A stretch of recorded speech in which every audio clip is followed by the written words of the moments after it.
नमस्कार साथियों, आप सबका स्वागत हमारे YouTube channel math and GK में। दोस्तों, आज का जो टॉपिक है वो होगा मैथिली से, जो आपके बिहार बोर्ड एग्जाम मैट्रिक में पूछने जाने वाला क्वेश्चन होगा। इससे ज़्यादातर क्वेश्चन आएगा। ज़्यादातर क्वेश्चन कहाँ से आता है? तो रचना से, रचनाकार से, उसका जन्म से, उसका मृत्यु से, कहाँ के रहने वाले हैं, वो क्या कर रहे थे, उसका कितना मैट्रिक पास किया, वो क्या सब किए, वो क्या बने थे, इसी सब के बारे में ज़्यादातर पूछा जाता है। तो आपको रिजल्ट में ज़्यादा से ज़्यादा मार्क कौन सा सब्जेक्ट पढ़ने से आएगा? तो अब ज़्यादा से ज़्यादा आपको मैथिली और हिंदी, ये 3 सब्जेक्ट में ज़्यादा से ज़्यादा नंबर आएगा। इसी से आपका रिजल्ट बेहतर बनेगा, डिवीजन बनेगा। तो देखिए क्या है, इसको आप जो है सो पूरा रट जाना है, पढ़ना नहीं है, रट जाना है इसको, ताकि आपको एग्जाम में कोई दिक्कत या परेशानी ना हो। तो चलिए क्वेश्चन क्या है दिखते हैं। बहुत ही आसान क्वेश्चन है। क्या है इसमें? क्वेश्चन की कोई बात ही नहीं है, बस आपको याद करना है। क्या है? मिथिलाक सांस्कृतिक सीमा। मिथिलाक सांस्कृतिक सीमा की रचना किसने किया है? तो रामलोचन शरण ने किया है। किसने किया है? रामलोचन शरण ने किया है। मिथिलाक सांस्कृतिक सीमा का रचना किसने किया? रामलोचन शरण ने किया। कितना? रामलोचन शरण का जन्म कितना में हुआ? 1891 ईस्वी में। रामलोचन का शरण का जन्म 1891 ईस्वी में, और इसका निधन यानी मृत्यु हो गया 14 मई 1971। 14 मई 1971। और ये कहाँ के रहने वाला था? तो जगदीशपुर सहानाबाद में रहते थे। बाद में जब सिपाही विद्रोह हुआ, उसके बाद ये कहाँ चलाए? मुजफ्फरपुर के राधाउर गांव में चलाए। इसके पूर्वज लोग वहां से चलाए। ठीक है।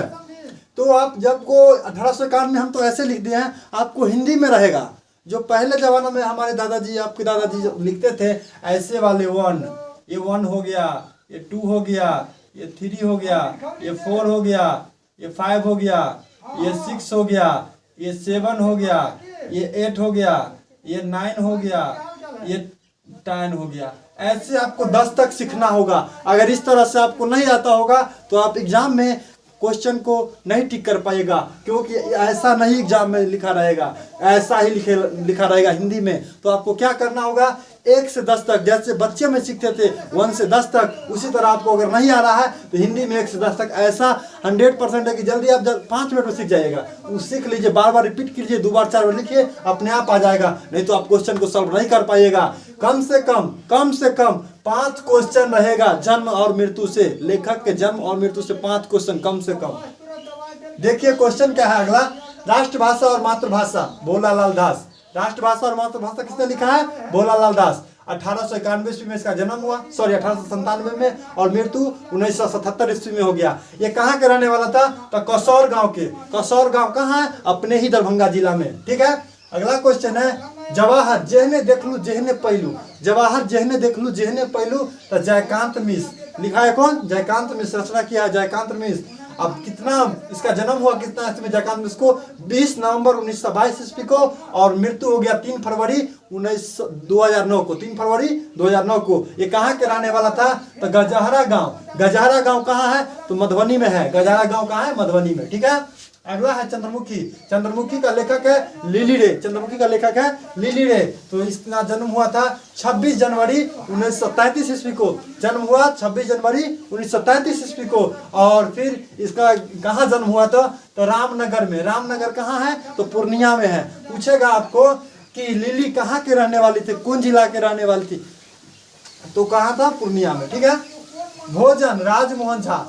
भोजन राजमोहन झा। भोजन का रचनाकार राजमोहन झा, जिनका जन्म 27 अगस्त 1934 को हुआ था। ठीक है। 27 अगस्त 1934 को हुआ। कहाँ हुआ? बाजितपुर में। बाजितपुर गांव के वैशाली जिला में। बाजितपुर गांव के वैशाली जिला में।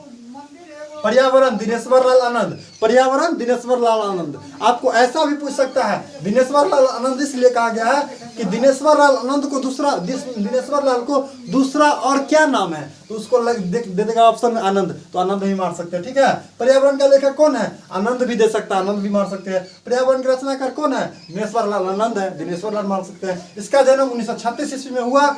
कहाँ हुआ? महिला गांव में। महिला गांव में। महिला एक गांव है। कहाँ है वो गांव? सहरसा जिला में है। सहरसा जिला में महिला गांव में। वहीं के थे। कौन? दिनेश्वर लाल आनंद। ठीक है।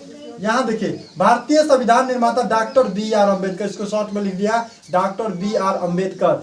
Doctor B.R. अम्बेडकर किसका रचनाकार कौन है? Bhagya Narayan Jha. Doctor B R Ambedkar रचनाकार भाग्य नारायण झा। इनका जन्म 12 जनवरी 1941 ईस्वी को हुआ। कहाँ हुआ था? तो कारज गांव में। कौन गांव में? कारज गांव में। कब हुआ?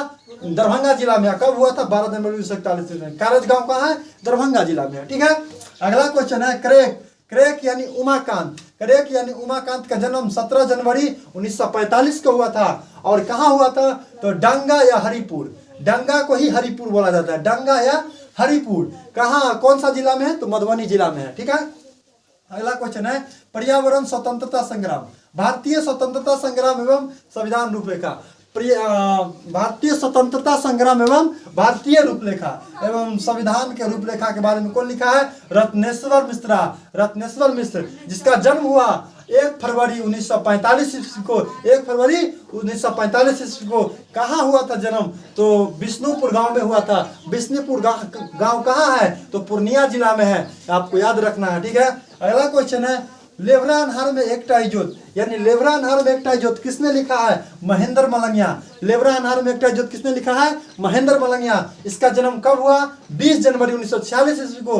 20 जनवरी 1946 ईस्वी को। ये कहाँ के रहने वाले हैं? तो मधुबनी जिला के रहने वाले। इसका जन्म हुआ था मलंगिया गाँव में, जो यहीं पे बगल में मलंगिया गाँव, वही मधुबनी जिला में पड़ता है। ठीक है। अगला क्वेश्चन है बाबा आत्मीयता। बाबा की आत्मीयता किसने लिखा है? अशोक लिखा है। अशोक का जन्म हुआ 18 जनवरी 1953 ईस्वी को। और ये कौन सा गांव में हुआ? लोहना गांव में। लोहना गांव कहाँ है? तो मधुबनी जिला में है। लोहना गांव मधुबनी जिला में। अगला क्वेश्चन है भैर छिपा भात। भात कौन बनाती है? महिला। भैर छिपा भात आपको याद रहेगी, विभा रानी, जिनका जन्म 1951 ईस्वी में कौन सा जिला में? मधुबनी जिला में हुआ था। इसको गांव नहीं बताया गया है, तो मधुबनी टाउन कहते हैं, मधुबनी शहर कहते हैं। उसी शहर में इसका जन्म हुआ।